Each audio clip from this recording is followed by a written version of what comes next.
शिवाय। विश्वेश्वराय नरकारणावतारणाय कर्णामृताय शशिशेखरधारणाय कर्पूरकान्ते धवलाय जटाधराय दारिद्र्यदुःखदहनाय नमः शिवाय। गौरीप्रियाय रजनीशकलाधराय कालान्तकाय भुजगाधिपकङ्कणाय गङ्गाधराय गजराजविमर्दनाय दारिद्र्यदुःखदहनाय नमः शिवाय। भक्तिप्रियाय भवरोगभयापहाय उग्राय दुर्गभवसागरकारणाय ज्योतिर्मयाय गुणनामसुनृत्यकाय दारिद्र्यदुःखदहनाय नमः शिवाय। चर्माम्बराय शवभस्मविलेपनाय भालाक्षणाय मणिकुण्डलमण्डिताय मञ्जीरपादयुगलाय जटाधराय दारिद्र्यदुःखदहनाय नमः शिवाय।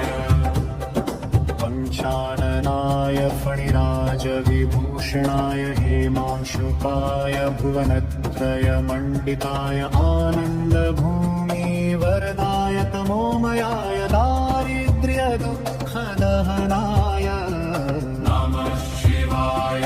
भानुप्रियाय भवसागरतारणाय कालान्तकाय कमलासनपूजिताय नेत्रत्रयाय शुभरक्षणलक्षिताय दारिद्र्यदुःखदहनाय नमः शिवाय। नमः शिवाय।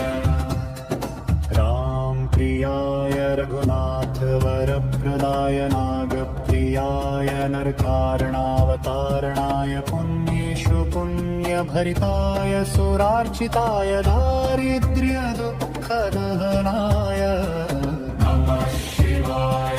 मुक्तेश्वराय फलदाय गणेश्वराय गीतप्रियाय वृषभेश्वरवाहनाय मातङ्गचर्मवसनाय महेश्वराय दारिद्र्यदुःखदहनाय नमः शिवाय।